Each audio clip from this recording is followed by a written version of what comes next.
જય શ્રી કૃષ્ણ મિત્ર, સ્વાગત છે તમારું મમ્મીની રસોઈમાં। આજે આપણે લારી પર મળે તેવા ટેસ્ટી દાળ પકવાન બનાવશું। દાળ પકવાન બનાવવા માટે આપણે આ ચણાની દાળ લીધી છે 1 વાટકો। એને 3 કલાક પહેલાં મેં પલાળી દીધી છે। આ 1 વાટકી મેંદાનો લોટ લીધો છે ને 1 વાટકી ઘઉંનો લોટ લીધો છે। તમારે એકલો મેંદાની કરવી હોય પૂરી તોય વાંધો નહીં।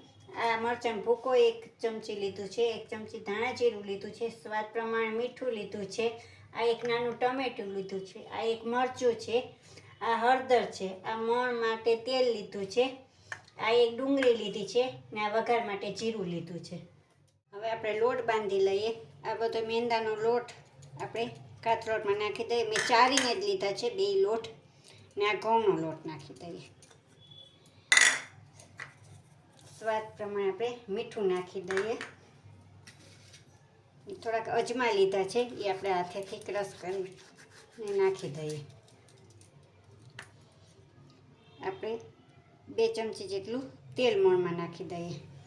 બધું મિક્સ કરી જોઈએ એમાં આપણે પાણી નાખીને લોટ બાંધી લઈએ। હવે આપણો આ લોટ બંધાઈ ગયો છે। સહેજ આપણે તેલવાળો હાથ કરી લઈએ।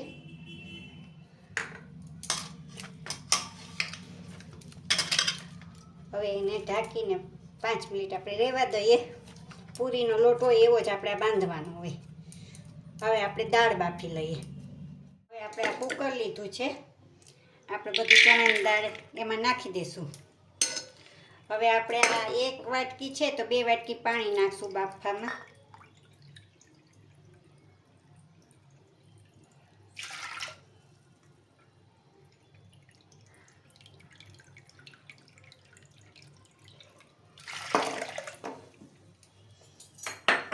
હવે આપણે થોડીક હળદર નાખશું, થોડુંક આપણે મીઠું નાખશું। હવે આને ધીમે તાપે આપણે 4-5 વિસલ વગાડી લઈએ। હવે આપણો આ લોટ થઈ ગઈ છે 5 મિનિટ। હવે આપણે નાની સાઈઝના લુવા બનાવી લઈએ ને પકવાન બનાવી લઈએ। આવડી સાઈઝના આપણે બધા લુવા કરી લઈએ ને પછી વણી લઈએ। હવે આપણે આ પૂરી વણી લઈએ બધે પકવાન, જરાક તેલવાળું ઓલું કરી જેવડી સાઈઝના આપણે કરવી હોય એવડી સાઈઝના આપણે વણી લેવાના, પણ પકવાન તો સહેજ મોટા જ હોય।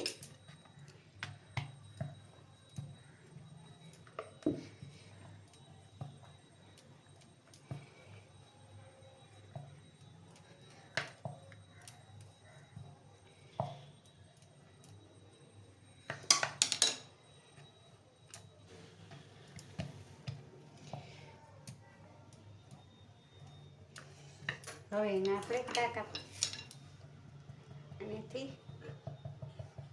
કરી લઈએ એટલે આપણી પૂરી ફૂલે નહીં। હવે એને આપણે પ્લેટમાં રાખી દઈએ। બધા પકવાન વણાઈ ગયા છે, હવે આપણે એને તળી લઈએ। હવે આપણે કઢાઈ લીધી, એમાં તેલ નાખ્યું। હવે આપણે ગેસ ચાલુ કરીશું। હવે તેલ થાય પછી આપણે પકવાન તળશું। આપણું તેલ થઈ ગયું છે, હવે આપણે બધા પકવાન તળી લઈએ।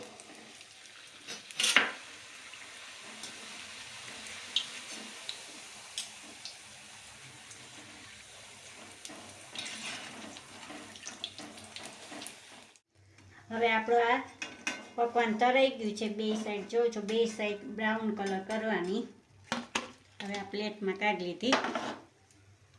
હવે આપણે બીજું તળી લઈએ। કુકર જોઈ લઈએ,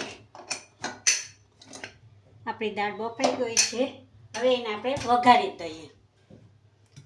હવે આ કઢાઈ લીધી છે, હવે આપણે ગેસ ચાલુ કરશું। હવે એમાં આપણે તેલ નાખશું।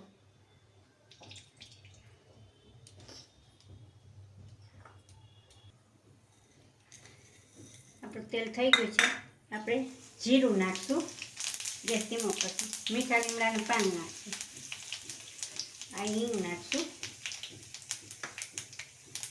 આ મરચાં નાખશું।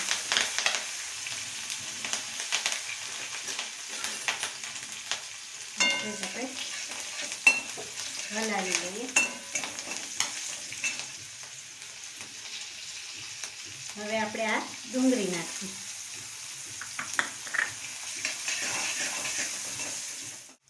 હવે આપણે આ ટમેટું નાખશું.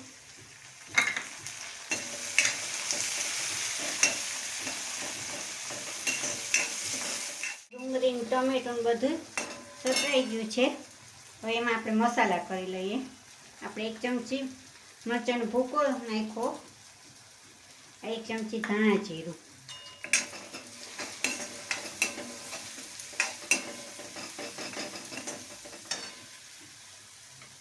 હળદર આપણે બાફામાં નાખી હતી એટલે આમાં આપણે થોડીક નાખશું. ને મીઠું આપણે બાફામાં નાખ્યું હતું, માં થોડુંક નાખવું. બધું પાછું સાતળી લઈએ બધા મસાલા. આપણે બધું આ મસાલા ને બધું સતરાઈ ગયું છે. હવે આપણે આ દાળ અંદર નાખી દઈશું.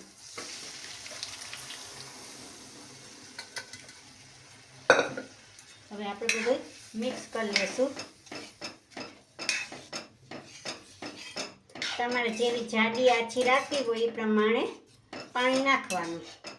હવે આપણે ઉપરથી થોડો ગરમ મસાલો નાખી દઈએ.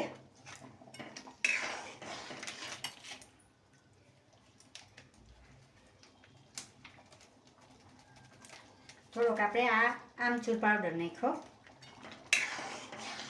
તમારે ગોળ કે ખાંડ નાખવા હોય તો તમે નાખો. અમારા ઘરમાં ગળાશ ઓછી ખવાય છે એટલે મેં નથી નાખ્યો, આમચૂર પાવડર જ નાખ્યો છે.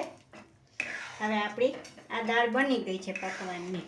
હવે એને આપણે બાઉલમાં કાઢી લઈએ. ઉપરથી કોથમીર છાંટી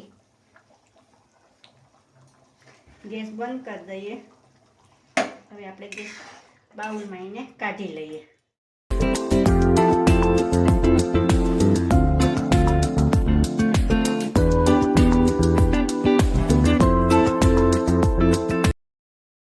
હવે તૈયાર છે આપણા દાળ પકવાન.